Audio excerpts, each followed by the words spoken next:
Բարև ձեզ, Արցախի հանրային հեռուստատեսության եթերում օր հարցազրույցն է, հարցազրույցի տաղավարում այսօր զրուցելու ենք Ռուբեն Վարդանյանի հետ։ Բարև ձեզ, պարոն Վարդանյան։ Բարև ձեզ։ Շնորհակալություն զրույցի հրավերը ընդունելու համար։ Կխոսենք հայերեն, թե այնուամենայնիվ ռուսերեն եք գերադասելու։ Դե օֆիցիալ Արցախում երկու լեզուներ կարելի է օգտագործել, ճիշտ է, մենք արցախցիները ուզում ենք խառնենք ռուսերեն եւ հայերենը, մեկ-մեկ օգտագործել երկու լեզվից, բառ կապ չկա, ոնց հարմար է։ Դե, ուրեմն շարունակենք։ Երեկ Մոսկվայում Փաշինյան, Ալիև, Պուտին հերթական հանդիպումը կայացավ եւ Ну, очевидно, что полный провал. Очевидно, что, к сожалению, с точки зрения интересов арцахцев, это все было очень негативно, на мой взгляд. Դուք սպասում եք, որ Բրյուսելում, Երևանում հնչած հայտարարություններից հետո Մոսկվայում այլ հայտարարություն կհնչի։ В любом случае, политика дело такое. Объявление одно, действие другое. Надо смотреть, сколько минут была встреча, какая была пресс-конференция, например, в Америке. 1,5 минуты Блинкен вышел, и один без двух министров. Здесь 20 минут была встреча. То есть ты же считываешь, как в советские времена, не только текст, а какую информацию подали в публичное пространство, какую информацию не подали, что произошло, какие решения были озвучены.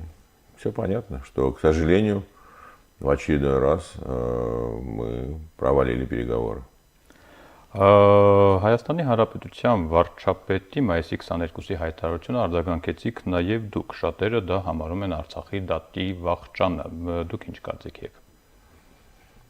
Մի կողմից ինչ որ նոր բան ինքը չէր ասել, եւ դա հայտարարությունը արդեն մի անգամ հնչեցվել է։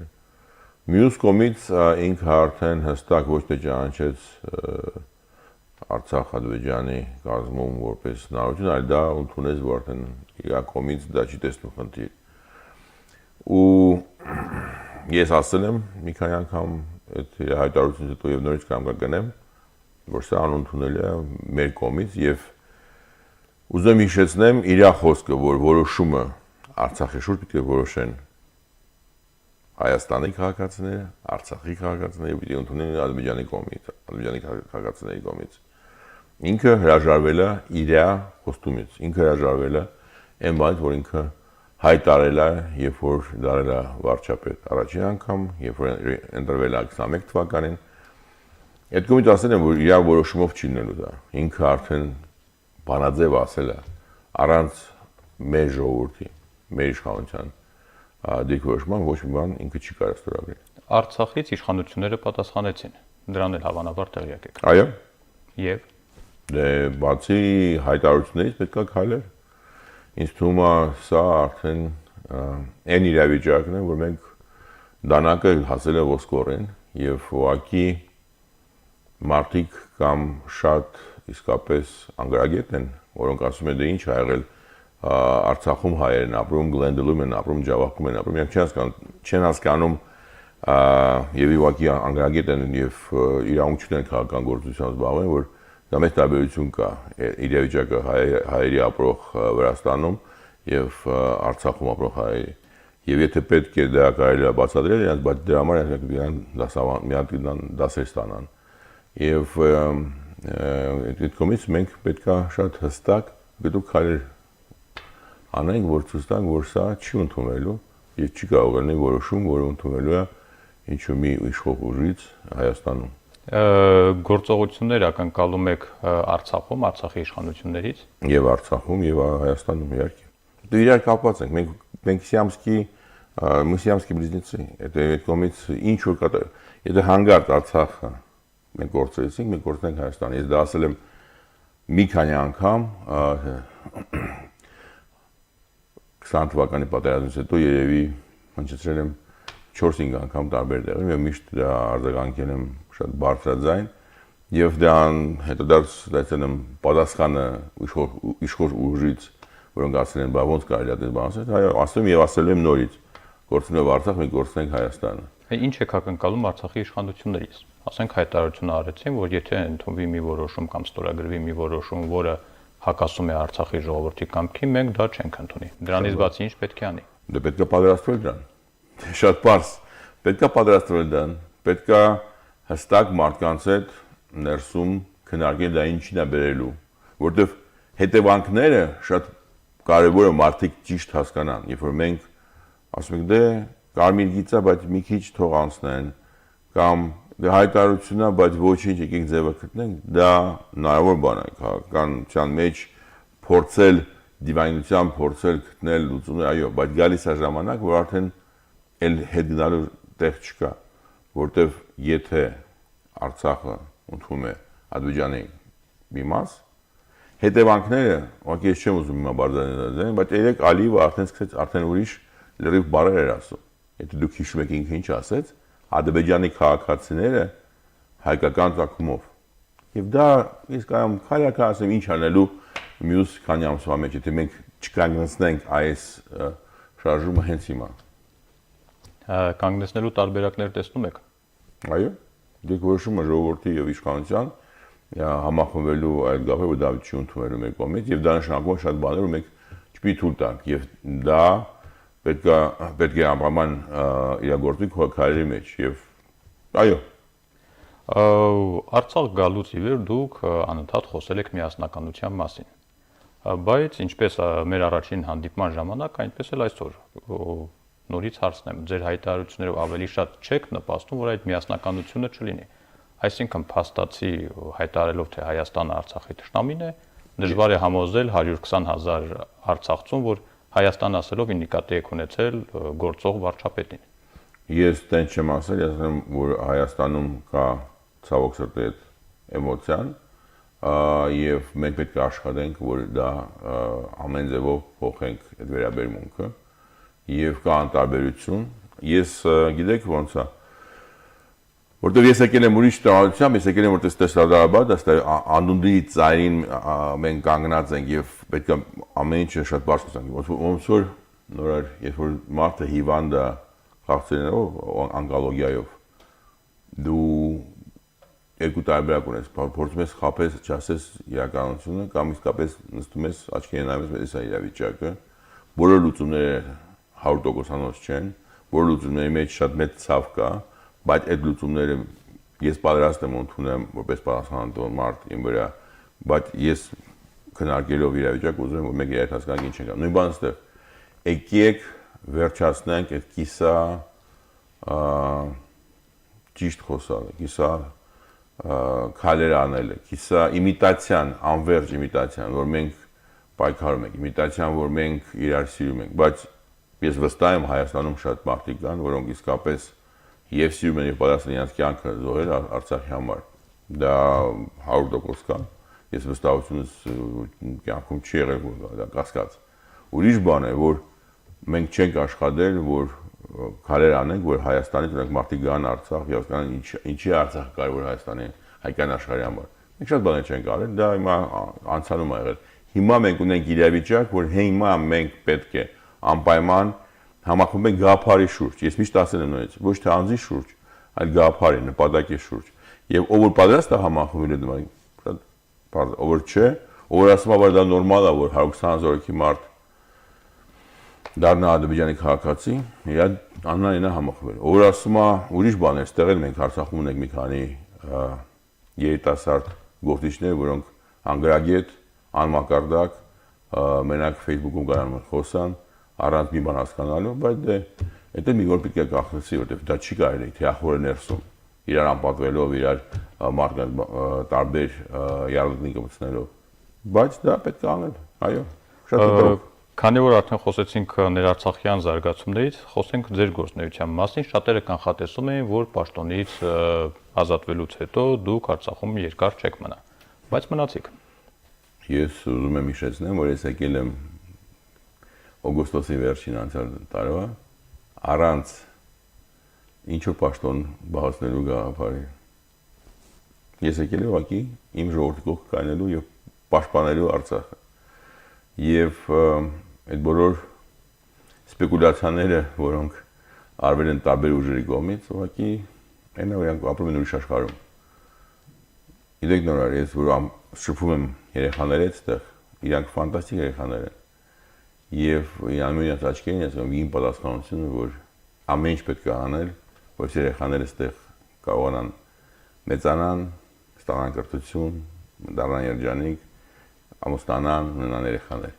Եվ այդ պատասխանատվությունը մեր սերունդից ոչ մեկ չի անում։ Եվ մենք պատասխանատվությունը այդ պետք է հասկանանք ու կրենք։ Եվ դա կապ չունի ինչ պաշտոններ։ Ես դա ասել եմ միջև պաշտոնի ժամանակ, պաշտոնի դուք գալ։ Ես շատ հետևական եմ, եթե դուք նայեք իմ խոսքերը, իմ ելույթները, այդ շատ հետևական եմ։ Շատերը եւ ոչ միայն ձեզ ընդդիմախոսողներ, այլ թեկուզ չեզոք, այսպես ասենք, դիրքորոշում ունեցողները պնդում են, որ Ռուբեն Վարդանյանի ներկայությունը Մոսկվայում ավելի օգտակար կլիներ Արցախի հարցի կարգավորմանը, քան նրա ներկայությունը Արցախում։ Այսինքն Ռուբեն Վարդանյանը իր կապերով, հնարավորություններով Մոսկվայում ավելի շատ գործ կարող էր аնել Արցախի համար, քան Ստեփանագերտում։ Интересная постановка вопроса, но только кто бы ставил задачу, а здесь что происходит в Арцахе? У нас одна из проблем в Арцахе, что нету реально точно, четкого понимания, что надо делать в Москве, что надо делать в других местах. Поэтому одна из причин приезда сюда была в том, что было видно, что мы имеем большой кризис в руководстве Арцаха с точки зрения принятия решения, последовательности их реализации, с точки зрения коммуникации с народом, с точки зрения вовлечения молодежи в этот процесс. Поэтому, конечно, я глубоко убежден, что огромное количество диаспоральных армян могут помочь Арцаху в своей деятельности в разных странах мира. Но если здесь нету центра, нету консолидации вокруг цели, жесткой дисциплины, жесткой реализации, это все будет бессмысленно. Работа на периферии армянского мира, когда в Арцахе есть очень серьезная проблема, это не получится. Հնարավոր է համարում, որ դրսում ապրող ծանրակշիռ գործարարը, բարի գործը, թեկուզ ազգությամբ հայ, կարող է աշխատել հոգուտ հայկականի հակառակ իր ապրած պետության ընդունած քաղաքականության։ Այսինքն X պետությունը ունի այս քաղաքականությունը, բայց այնտեղ ապրող հայը շատ հարուստ, ազդեցիկ, աշխատի հակառակ ուղղությամբ իշահ իր հայրենիքի։ Եթե դուք նայեք իմ հարցազրույցը վերջին Պետրոս Ղազարյանի հետ, որի դրանից հետո ինձ արդեն չեն հրավիրում, չեն իրավունք չունի ինքը հրավիրելու ինձ Հայաստանի հանրային հեռուստատեսություն։ Ես դա որոշում որ դու կայացնում ես, դու պատրաստ ամեն ինչ գործնես քո հայրենիքի համար, թե ոչ։ Ես դա ասել եմ, հայտարարել եմ շատ վաղուց, մինչև դա Արցախ տեղափոխվել է։ Դրա համար հոկտեմբերի 5-ից հետո 20 թվականի իմ հայտարարությունից հետո ես հասկացել եմ, որ ավելի կարևոր բան քան թե հարստությունը կամ հնարավորությունը հանգիստ ապրելու ուրիշ երկրում։ Դրա համար իմ համար դա հարց չի։ Հարցը ձեզ չէր վերաբերում, այլ ավելի լայն, բայց դա, ինչպես ասում են, առանձին թեմա է, վերադառնանք ձեր գործունեությանը։ Պաշտոնից ազատվելուց հետո ինչ եք անում։ Ընդհանուր գծերով կարծես թե երևում է, բայց ամբողջացնենք։ Շարունակում եմ այն աշխատանքը, որ ես համարել ամենակարևորը, փորձում եմ համախմբել մարդկանց գաղափարի շուրջ, փորձում եմ մարդկանց հետ բերել ամենադժվար դաշտ իրար հավատալու եւ իրար հետ միասին գործություն անելու։ Եվ ուրախ եմ ասել, որ այս վերջին 2 ամսվա մեջ շատ տարբեր քաղաքական ուժեր, շատ տարբեր հասարակական կազմակերպությունների ղեկավարներ, շատ տարբեր անձեր, տարբեր եւ ոլորտում աշխատող եւ տարբեր տարիքի իրար հետ միասին աշխատել ենք, որ նորից վերականգնենք այնա հիմքը մարդիկ պետք է իրար հավատան, պետք է համախմբեն մի գաղափարի, մի նպատակի շուրջ, պետք է աչքերի իրար նայելով որոշեն, որ այս նպատակը ավելի կարևոր է, քան իմ անձնական շահերը կամ իմ անձնական ինչ-որ սահմանափակումները եւ իրականացնեն այդ գաղափարի հետ կապված քայլերը, որ գաղափարի իրականություն դառնա։ Այդ գործն եմ անում։ Այդ գործն եմ անում ստեղ, այդ գործն եմ անում Հայաստանում տարբեր միջոցներով, առաջին հերթին ստեղծելով ճակատը անվտանգության զարգացման Արցախի, որը ես հաշվում եմ շատ կարևոր է, որովհետև դա ցույց է տալիս, որ մենք ունենք իսկապես ուժ ու ներսում այդ կամքը, որ շատ կարևոր է, որ ասում մենք չենք ենթարկվելու։ Եվ դա մենք ասել ենք դեկտեմբերի 25-ին հանրահավաքի ժամանակ, ասել ենք մայիսի 9-ին, երիտասարդները իրանց ինչ-որ քայլեր են սկսել։ Այդ է ինչ-որ կարող է հետ բերել ամենակարևորը, առանց գաղափարի, առանց հավատի, առանց ուսի տալու չես կարող բան անես։ Իդեպ բավական ակտիվ նաև երիտասարդների հետ եք աշխատում։ Այո, որտեղ ես հաշվում եմ, որ նայելով 88 թվականի պատմությունը երիտասարդներն էին, որոնք շարժեցին այդ ամեն ինչը, եւ ես ուրախ եմ, որ մի մաս երիտասարդների միացել է եւ իրանք ինչ-որ քայլեր են անում, լավ վատ սխալներով, բայց ես միշտ աջակցել եմ իրանք, որոնք պատրաստ են ակտիվ sense ասելով մենք չենք ենթարկվելու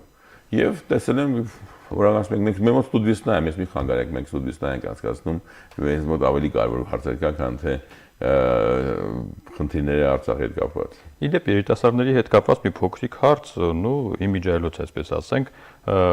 երբ որ ոչ Արցախի էթնիկ զտման այդ խորագրով ստորագրահավաքներ անցկացվում կամ Ստեփանակերտ Շուշի ճանապարհին վրան էին դնում երիտասարդները, երբ հարցնում էինք Ռուբեն Վարդանյանի հետ կապ ունենք, առաջի քայլն էր, որ չէ, կապ չունենք։ Փաստացի այդ մարդիկ վատ բան չեն անում, բայց ինչու են հերքում ակնհայտը։ Որովհետև նորար մենք ապրում ենք մի միջավայրում, որում ամեն մեկ ուզում են ում քայֆից ես, ում թիմից ես, ոչ թե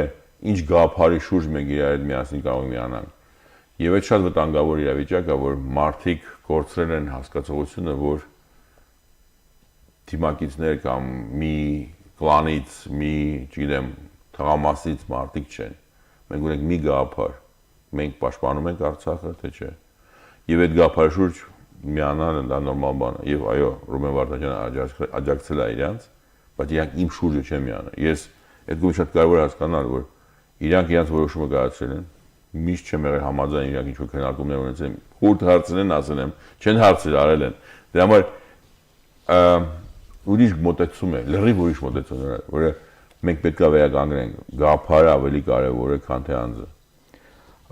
Վերադառնանք ձեր գործունեությանը նորից նախորդին Ստեփանակերտում կայացած հանդիպման ժամանակ անոնսավորեցիք, որ նախատեսում եք հիմնադրամ ստեղծել շուրջ 60 միլիարդ դրամի շրջանակում ծրագրեր իրականացնելու առաքելությամբ։ Մանրամասնենք, որքան հնարավոր է նույն ամեն դեպքում, ինչի մասին է խոսքը։ Առաջին հերթին ուզում եմ ձեզ հիշեցնեմ բոլորին, որ մենք միջև հենց պատերազմը 20 թվականի եւ դրա պատերազմից հետո $10 միլիոն ենք ներդրել Արցախում տարբեր ծրագրերի մեջ, եւ որոնք իրականացվել են, որոնք չեն իրականացվել։ Եվ երբ որ ես եկա սեպտեմբերի 2-ին, մենք, ու ասում եմ մենք, այդ մեր տարբեր ծրագրերը, որոնք մենք ստեղծել ենք տարբեր իմ ընկերների հետ միասին, մենակ Ավրորան 100 պրոյեկտի մոտ ծրագրեր իրականացել այստեղ։ Եվ մենք շարունակել ենք դա, մենք մեր սարերի գործակալությունը ստեղծված անցյալ տարի իրականացել ենք պրոյեկտներ, որոնք հիմա մոտ 2 միլիարդ դրամի գումարով արդեն տարբեր ծրագրերի մեջ ներդրվել։ Ուղղակի շատ կարևոր է, երբ որ դու ասում ես որն է նպատակը, առաջինը, նույնպես նպատակ, այդ նպատակի շուրջ համախմբել մարդկանց, հասկանալ ոնց է քո ճանապարհային քարտեզը, ինչ քայլեր մենք պիտի անենք, ինչ ուղղությամբ մենք պիտի աշխատենք։ Եվ դու նայել ինչ ռեսուրս դու ունես մարդկային, ամենակարևորը, ինչ ռեսուրս ունես դու ֆինանսական եւ ինչ ռեսուրս ունես ուրիշ կարևոր ռեսուրսներ, որ պետք են այս իրականացման համար։ Հիմա մենք անցանք այդ ճանապարհը, մենք անցանք եւ հաստատեցինք նպատակը, հաստատեցինք, որ մենք պատրաստ ենք այդ նպատակի շուրջ համախմբվել, մենք պատրաստ ենք իրականացնել շատ մեծ աշխատանքներ, դա պետք է ռեսուրս եւ մենք որոշեցինք այս իրավիճակում, որ պետք է ոչ թե այսպես կամաց-կամաց, դա լուրջ գումար ներդրում անել, որովհետեւ այս իրավիճակում մենք ունենք շատ քիչ ժամանակ իրականացում փոխելու։ Եվ այո, չնայած բոլոր խնդիրները, որ աշխարհում կատարվում են, մեծ գումար է հայտարարված, որը ներդրվելու է Արցախում այս նպատակին հասնելու համար։ 60 միլիարդից 20 միլիարդը նշել եք, որ Վարդանյանի ընտանիքին է։ Իրատեսական եք համարում 40 միլիարդ դրամ հավաքելը այս իրավիճակում, երբ Արցախի շուրջ այդքան մարտահրավերներ կան։ Փորձելու ենք միջև վերջ ամեն ինչ անեմ։ Ես ասեմ, որ ես անցած իմ ճանապարհը ունեցել եմ մեծ հաջողություն դրա մեջ եւ ինչ ասեմ ամենամեծ հպարտությունը դրա մեջ է, եթե ես նայեմ իմ բոլոր արած տարբեր պրոյեկտներ, տարբեր գործեր, ամենամեծ հպարտությունս, որ ես մեր ընտանիքի մոտավորապես ընդհանուր $500 միլիոն փողը տարբեր ծրագրերի մեջ դրել եւ բարձրացել մոտ $1 միլիարդ ուրիշ մարդկանց գումարներ են բարձրացել եւ դա հպարտությամբ եմ ասում, որտեվ շատ հազվագյուտ է որ հարուստ մարդը ունենալով իր հնարավորությունները աշխատում է ուրիշ մարդկանց հետ եւ բոլոր իմ ծրագրերը, որ մենք իրականացրել ենք տարբեր մարդկանց հետ եղել են կոլեգիալ, ոչ մի Ռուբեն Վարդանյանի անուն չի կրում։ Մենք անգամ 700 պրոյեկտ ենք իրականացրել կամ մասնակցել ենք, մոտ 1000 հոգուց ավել թոշակի ենք տվել ուսանողներին, չգիտեմ, հարյուրավոր մարդկանց օգնել ենք, որոնք հաշվենք դա ճիշտ է, այդ ծրագրերով, որոնք իրականացել են պրոֆեսիոնալ մենեջերը, ոչ թե անձամբ որպես մարդ։ Եվ անելու եմ ամեն ինչ, ինչ որ կարամ, ինչքան ուժ ունեմ, եւ իմ ընկերների հետ միասին վստահ եմ կհաջողվեն։ Խոսենք ներքաղաքական զարգացումներից մայիսի 23-ին, այսպես ասենք, ի պատասխան Նիկոլ Փաշինյանի հայտարարության նաև ուղերձ հղեց Արցախի Հանրապետության նախագահը։ Արտաքին քաղաքականության մասով կարող ենք համարել պատասխանած Նիկոլ Փաշինյանին, բայց բավական հետաքրքիր մտքեր կային նաև ներքին քաղաքականության առումով։ Ռազմական դրության պայմաններում խստացվելու են սահմանափակումները, այդ թվում նաև հավաքների։ Այս որոշումը ձեր գործունեության վրա կազդի։ Ի վերջո բավական ակտիվ հավաքվում եք, հանդիպում եք, քննարկում եք։ Եկեք շատ կարևոր ճշտում ուրիշ ձև դնեմ նորը։ Մենք ունենք հայրենական պատերազմ, որ ես ասել եմ արդեն մի քանի անգամ։ Հայրենական պատերազմի ժամանակ գործում են ուրիշ օրենքներ, ուրիշ ձև ամեն ինչը։ Ամեն օր որ մենք հիմա գալիս ենք գործին, ես ուզում շատ հիմա կարևոր է հասկանալ իրար նորը։ Մենք գալիս ենք գործի, փող ենք ստանում, ինչ-որ խնդիրներ ենք լուծում։ Առանց մտածել, որ ամեն օր այստեղ իրավիճակը փոխվում է։ Եվ եթե մենք չենք հասկանում հայրենական պատերազմի առավոտը ես վեր եմ կենում, ասում ես ինչ եմ արել, ինչ եմ անելու, որ օգնեմ, որ այս իրավիճակը փոխվի։ Ես մեծ այսօրվա հարցազրույցը նորից պետք է օգնի մեզ բոլորին համախմբվելու եւ հասկանալ իրավիճակը եւ հասկանալ ոչ թե քաղաքական ինչ-որ խնդիրներ, հասկանալ մենք իսկապես իրար միասին պատրաստ ենք այս ճանապարհը անցնել թե ոչ։ Այդ կողմից նախագահի ուղերձը պարզ էր, ուղղակի դա առաջին անգամ չէր, ինքը նույն ձևի ուղերձ արեց փետրվարի 23-ին, որ ինձ գործից էր ազատում, միջև այդ ինքը արել էր հոկտեմբերին 22 թվականին հետո ապրիլին, շատ լավ ուղերձ են։ Խնդիրը, որ ես ունեմ եւ դա չեմ թաքցրել, ասել եմ եւ դուս գալու ժամանակ, բացի խոսքից գործողությունն է պետք։ Եվ գործողությունը պետք է բացատրվի, մարդկանց պետք է կոմունիկացիա լինի։ Դա որ դու պետք է ունենաս հստակ ծրագիր,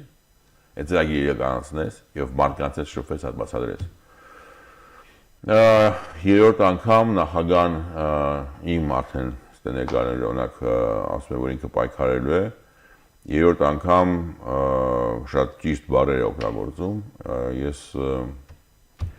նելով քրիստոնյա մարդ հավատում երրորդ անգամ 3 անգամ նայություն պետք է տալ մարդուն, բայց եթե նորից շարունակվի sense կիսա գործողություն, կիսա սահմանափակումներ, ոնց եղավ որ ինքը հայտարարեց որ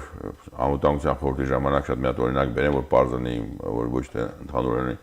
դուս եք ասած անվտանգության խորհրդի նիստի ժամանակ չգիտեմ ինչ պատճառով ասած ով որ ռուս խաբաների դեմ ինչ-որ բան ասի պատժվելու է նույն օրը ինչու մի հատ փոքր խումբ մարդի գնացին փագեցին ռուս խաբաների բանը ու մի քանի օր հետո ինքը դարձավ պաշտոն այդ մարդը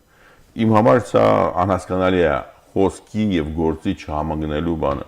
դրա համար նույն ձևի ոնց որ հիմա սահմանակ այդ կետը որ դրել են ադրբեջանցիները դա սահման անցնելու անցակետը եթե մենք ասում ենք որ սա անընդունելի է դա կարմիր գիծը նույն ժամանակ թույլ ենք տալիս որ ռուս խաբաները կարմիր խաչը տարբեր ձևերով ուրիշ մարդիկ փորձեն անցնել եւ ցույց տան այդ անձնագիրները կամ ասենք ուսանողներին եկեք թույլ տանք որ ուսանողները գնան որտեղ իրանք ընդունվել են Հայաստանի համալսարաններում կներեք եթե մենք իսկապես պայքարում ենք եթե մենք իսկապես շրջապատման մեջ ենք եւ 120,000 հիմար իսկապես այդ միասին գտնվում են նույն իրավիճակում սա իմ համար անընդունելի է սա կիսա պայքար է կիսա դե ուսանողներին թողնենք իրենց տեղում այս հարցում դեռ կարծես թե հստակություն չկա հստակ այն է որ հիվանդներին անցկացնում են այսօր Երևի ասում դա պետք է որոշումը պետք է կայացվի շատ հստակ պարզ թափանցիկ ոնց են անցկացնում ում են անցկացնում ինչ իրավիճակում որտով եւ մարդկանց մոտ չստեղծվի կասկածներ, չտեւի բան եւ ուսանողների մասին ինչ եք ասում։ Հիմա է սկսվելու է։ Հեսա պիտի ընդունեն ու համասարներ պիտի գնան։ Ոնց թե։ Հետո մի քանի 100 հոգի երեխաներ ուզում են երազում են ընդունեն Հայաստանի ամենալավագույն բուհերը կամ ուրիշ արտասահմանյան։ Ոնց է գնալու, չեն գնալու, on-line են կազմակերպել, ոնց է մենք կազմակերպելու իրանց համար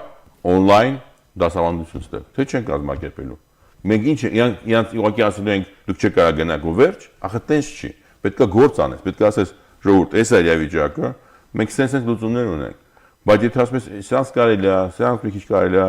եւ դες ստեղծում է իրավիճակ, որ բոլորը այլի չեն հասկանում։ Մենք ինչ իրավիճակի մեջ ենք։ Մենք համաձայն ենք այդ անձնակետը անցնենք, թե չհամաձայն չենք։ Մենք եթե անցնում ենք ոնց է դա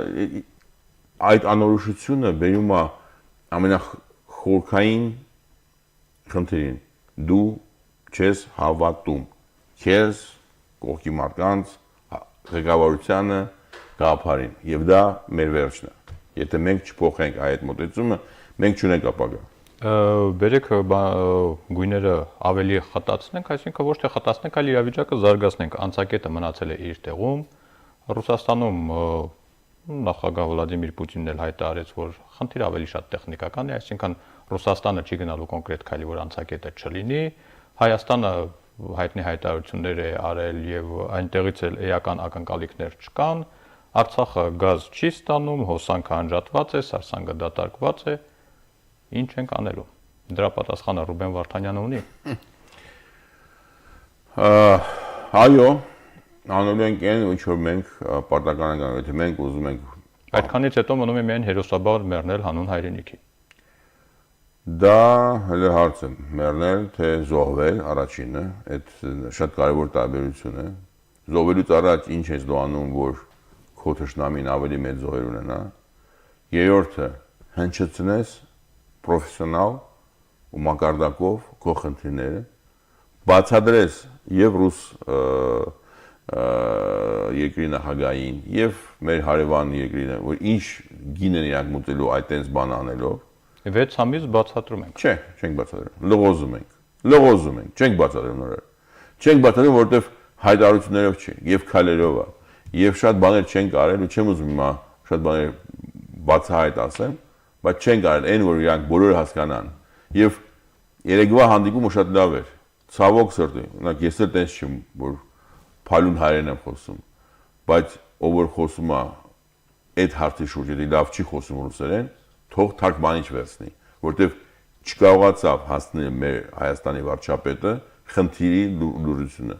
Ինչ որ ասում էր Ալիև անընդունել էր, բայց բացատրությունը ինչ ձևով, ինչ մակարդակով էր բացատրում մեր կողմից, դա թույլ էր։ Հիմա մենք կարող ենք ասենք ամեն մարդ ունի ուժեղ եւ թույլ կողմեր թարգմանիչով բացատրել, որովհետեւ տենց չի կարելի։ Մենք չենք կարող աշխարհը չի հասկանում ինչ է կատարվում։ Աշխարհը չի հասկանում, որ 30,000 երեխա կա։ Աշխարհը չի հասկանում, որ մենք չենք կարող դուրս գանք, բայց հետ չենք կարող գանք։ Չխոսած շատ բաների մասին, որոնք պարզ երևում էր, եթե դա լիներ ավելի պատրաստված եւ ավելի պրոֆեսիոնալ եւ ավելի հայրենասեր այդ բանով, որ հասկանա, որ իր խոսքը հիմա կարևոր չի, յան ոնց է նայելու, վայ ամոթ է ինքը, որ թարգմանիչով է խոսում։ Դա մեծ տարբերություն կլներ։ Եվ երբ որ նախագահը մեր հայտարարությունը անում Արցախի, կոնկրետ ասում է ինչ-որ բաներ, հետո պիտի քայլեր անի, եթե չի անում, էլի նույն բանն է։ Այդ պայքարը հայտարարության մենակ նամակներով չի։ Շարունակենք ներքաղաքական թեմաների մասին խոսել, այդ դեպքում չենք կարող շրջանցել ձեր եւ Սամվել Բաբայանի հարաբերությունները։ Իդեպ հրապարակային բանավեճի առաջարկ եղավ, դուք չընդունեցիք։ Ես հարաբերություն չունեմ, ես այդ մարդուն տեսել եմ մի անգամ, գնացել եմ իր հանդիպման, որ կազմակերպել արցախցիների հետ, որի ներկա են եղել 30-35 հոգի մարդ, որից 20 հոգի իր օգնականներն էին։ Լսել եմ իրան, ինքը կես ժամ ուշացումով սկսեց հանդիպումը, 20 րոպե խոսեց ու գրանվեցինք, մենք բարևեցինք, ես կարող էր լսել իր ծրագիրը։ Ուրիշ դեպք չենք, ես ցեն եմ ասում, մենք տարբեր բան, ես խոսում եմ գաղափարի մասին, ինքը խոսում է պաշտոնի մասին։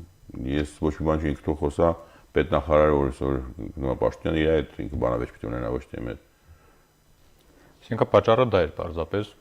այսպես ասած, բանավեճի։ Ինչ բանավեճ անել, այդ ուրիշ բան, եթե ինչ մասին ենք խոսում, անվտանգության մասին 80% ինչի մասին մենք պետք է խոսենք, դա պետք է լինի ոչ բաց երկրորդ բանավեճը դա քաղաքական էլի մենք էլի հետ են գալիս, որ մենք շփոթում ենք եւ մարդիկ ապրում են Արցախում, որ բանավեճը, երբ որ դու քաղաքական դաշտում ես, այս ամեն ինչը ինչ-որ ընտրություններ են, ինչ-որ մարդիկ պետք է հասկանան ով ավելի լավ, ով ավելի վատն է։ Այստեղ բան չկա, այստեղ մենք բոլորս շրջապատման մեջ ենք, պետք է բոլորս միանանք եւ պայքարենք, պաշտպանենք մեր վերջ։ Ու այդ մարդը ասում է, ես ուզում եմ պաշտոն ստանամ, պետք է նախագահից իմ լիազորությունը ինձ տա, թող նախագահան որոշի ինքն է վերջը պատասխանատու այս երկրի համար։ Նախագահը իր ուղերձով փաստացի փակեց նաև այդ թեման, փակեց իր պաշտոնանկության, վստահության հանրակրվեի արտահերթ ընտրությունների թեման։ Ձեր շուրջը քաղաքական գործիչների, քաղաքական ուժերի բավական հետաքրքիր կազմ է հավաքվել, փաստացի նաև այդ զարգացումների ակնկալիքով։ Եթե դրանք չկան այդ քաղաքական ուժերին, այդ քաղաքական գործիչներին, ինչով եք բավարարելու։ Միայն տնտեսական, բարեգործական ծրագրերով դժվար թե քաղաքական ուժը բավարարվի։ Նորա դուք ունեք երկու երեխա, չէ՞, ճիշտ եմ հիշում։ Այո։ Հիմա դուք այդ հարցը տալիս եք, ինչ պատասխան եք ուզում ինձ լսեք։ Ինձ էլի որպես արցախցի, որը ինչի մասն եք դուք անհանգստանում, որ ինչ, որ ես թողելու եմ, ես էլ եմ ասում, մենք ունենք իրավիճակ, Հայաստանը ասում է Արցախ Ադրբեջանի մի մասն է, Ռուսաստանը ասում է, նայեք, Հայաստանը ընդունել է շատ դա ուրախալի է։ Մենք բոլորս գործնենք ամեն ինչ ինչ որ տեղ ունենք, որովհետև դրանից հետո հետևանքները շատ խորքային եւ շատ լուրջ են։ Ու դուք հետ եք գալիս էլի քաղաքական քննարկումների։ Ես մի բան չեմ հասկանում։ Ես ասում եմ այն իրականությունը, որին կարող եք դուք բախվել։ Այսինքն, եթե դուք այսօր ասում եք մենք 60 միլիարդի ծրագրեր ենք անելու, բայց քաղաքական դաշտը հանգիստ թողեք, իշխանապողություն չենք անում, հանրակրվեները դե պայմանները խստացված են, հանրահավաքներ չենք անում, այդ մարդիկ, որ եկել են ձեր կողքը, քաղաքական գործիչներ են, քաղաքական կուսակցություններ են, ունեն իրենց նպատակները, քաղաքական ուժի նպատակը իշխանության գալն է։ Եթե այսօր այդ դուռը փակում եք, ինչ են անելու նրանք։ Նորեջան, ինչ իշխանության մասին է խոսքը։ Մենք ունենք Սարդարաբադ, մենք ունենք վերջին հնարավորությունը պաշտպանել մեր հայրենիքը։ Դրա համար մենք ասել ենք, հանրահավաքի ժամանակ ես ասել եմ շատ կոնկրետ։ Մենք այսենց տեսնում ենք իրավիճակը։ Եթե դուք տենց նույն ձև եք տեսնում, եւ իշխող ուժը, եւ նախագահան, եւ ազգային ժողովը, եկեք հայրենական պատերազմի իրավիճակում հասկանանք ինչ քայլեր պիտի անենք, կոնկրետ, ամեն օրվա։ Եթե դուք դա չեք անելու, մենք առանց ձեզ դա մենք անելու ենք, մենք ուզում ենք պաշտպանել մեր երկիրը։ Դրա համար իհարկե շատ կարևոր է մենք ունենք մեր պետությունը։ Մենք 30 տարի կառուցել ենք Արցախի անկախ պետական համակարգը։ Բայց ցավոք սրտի կարող է այդպես բան լինի, որ այդ պետական համակարգի ղեկավարը պատերազմ չի դան։ Պատերազմ չի դիա որոշումն անելու, բայց որպես առաջնորդներ, որոնք պատասխանատու են մեր հայրենիքի համար, մենք մեր քայլերը անելու ենք, մենք մեկը պաշտպանելու ենք Արցախը։ Հիմա ավելի ճիշտ կլինի եւ ավելի ուժեղ կլինի, եթե դա լինի իշխող պետական ամբողջ համակարգը եւ հասարակությունը այդ միասին, բայց ոչ, ես վստահ եմ, որ հազարավոր մարդիկ կան, որ մեկը դուրս են գալու պաշտպանելու են մեր երկիրը, որ ձեր երեխեքը, ուրիշների երեխեքը ստե ապրեն կարողանան, որտեղ ուրիշ ձև չկա։ Մենք նստենք ու սպասենք իշխող ուժը կփոխվի թե չի փոխվի։ Հիմա նախագահան քննարկում էր ինչ-որ տարբեր բաներ, տարբեր մի քանի սցենար, ազգային ժողովի ղեկավարը պահանջում էր հրաժարական, էլի ինչ-որ գկողությունների, այդ էլի ինչ-որ անձների շուրջ, ինչ-որ պաշտոնների շուրջ խաղեր են գնում։ Վերջացրեք, այս ամեն ինչը պետք է կանգնեցնել, որտեղ մենք ունենք իրավիճակ, որ կարող է Արցախը չլինի, իսկ դուք շարունակում եք անձնական ձեր հարաբերությունը բարձրացնել։ Եվ իհարկե անընդունելի է այս իրավիճակում պաշտոնների մասին ինչ պայքար ունենալ։ Որոնց պիտի դառնանք մի, ոնց ես ասել եմ, մենք բոլորս մի զինվորներ ենք, որոնք պիտի պաշտպանենք հայրենիքը։ Եվ եթե դրա համար ամենաճիշտը որ ես ելնեմ սոցիալությամբ փոքր համայնքի զինվոր, գնալու փոքր համայնքի զինվոր եմ դառնալու։ Ոչ թե ասեմ, չէ, ինչ պաշտոն չտակ, ես չեմ պայքարել։ Չի նել ուրիշ ձև։ Սա կարող ենք համարել մեր զրույցի վերջաբանը։ Շնորհակալություն հետաքրքիր զրույցի համար, պարոն Վարդանյան։ Հիշեցնեմ, որ հարցազրույցի տաղավարում այսօր զրուցեցինք Ռուբեն Վարդանյանի հետ։ Այսքանն ենք նախատեսել։ Մնացեք խաղաղությամբ։